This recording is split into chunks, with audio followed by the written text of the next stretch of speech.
Hello friends, म आइश्वन्त स्वागत गर्न चाहन्छु तपाईलाई आफ्नो च्यानल ब्लेसिङ्स नेपालमा। यदि तपाईले च्यानललाई सब्स्क्राइब गर्नु भएको छैन भने सब्स्क्राइब गरिदिनु होला, साथमा रहेको बेल आइकनलाई पनि प्रेस गरिदिनु होला। अब ढिलो नगर्दै बढौँ हामी आफ्नो भिडियोतर्फ।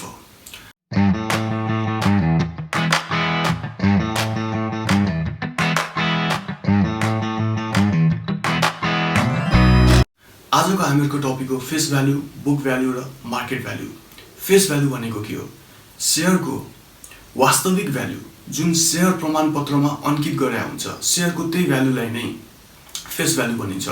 कुनै पनि कम्पनी जब लिगली स्टार्ट हुन्छ त्यतिखेर कम्पनीले इनिशियल शेयर इस्यु गर्छ। जुन प्राइसमा त्यो इनिशियल शेयर इस्यु गरिन्छ त्यही प्राइसलाई नै फेस भ्यालु भनिन्छ।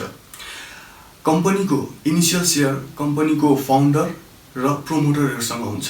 पछि यही शेयरलाई पब्लिकमा आईपीओ निष्कासन गरेर कम्पनीले आफूलाई चाहिने पुँजीको आपूर्ति गर्छ। कम्पनीले आईपीओ फेस भ्यालुमा पनि निष्कासन गर्न सक्छ या प्रिमियम भ्यालुमा पनि निष्कासन गर्न सक्छ। मानुस कुनै कम्पनीको फेस भ्यालु 100 रुपैयाँ छ र उसले आईपीओ निष्कासन 120 रुपैयाँमा गर्यो भनेपछि यो 20 रुपैयाँलाई चाहिँ प्रिमियम भ्यालु भनिन्छ।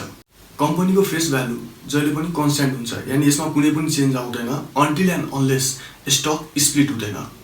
र कुनै पनि कम्पनीले बोनस यानी क्याश डिभिडेन्ड जुन दिन्छ त्यो फेस भ्यालुमा दिन्छ। अब कुरा गरौँ बुक भ्यालुको। बुक भ्यालु भनेको के हो? कुनै पनि कम्पनीको एसेट्सबाट लायबिलिटिजलाई घटायो भने आउने भ्यालुलाई बुक भ्यालु भनिन्छ। बुक भ्यालुको फर्मुला हुन्छ एसेट्स माइनस लायबिलिटिज र यसलाई टोटल नम्बर अफ आउटस्ट्यान्डिङ शेयरले डिभाइड गर्यो भने बुक भ्यालु पर शेयर आउँछ। बुक भ्यालु पर शेयरले के देखाउँछ? बुक भ्यालु पर शेयरले के देखाउँछ भने भोलिको दिनमा कुनै कम्पनी डुब्यो वा बन्द हुने अवस्था आइपुग्यो भने लगानीकर्ताले एक किता शेयर बापत कति रुपैयाँ रिटर्न पाउँछ त्यो चाहिँ हामीलाई बुक भ्यालुले बताउँछ। अब कुरा गरौँ मार्केट भ्यालुको। मार्केट भ्यालु भने के हो? कुनै पनि कम्पनीको शेयर हालमा कतिमा किनबेच हुँदैछ वा मार्केटले त्यो कम्पनीको शेयरको कति मूल्याङ्कन गरेको छ त्यसलाई नै मार्केट भ्यालु भनिन्छ।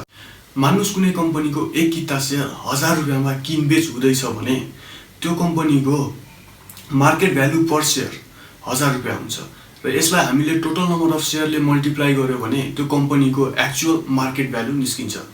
हस्त साथीहरु, आशा गर्दैछु यो भिडियो तपाईलाई मन पर्यो होला। लाइक, शेयर र सब्स्क्राइब गर्न नबिर्सिनु होला। जय नेपाल।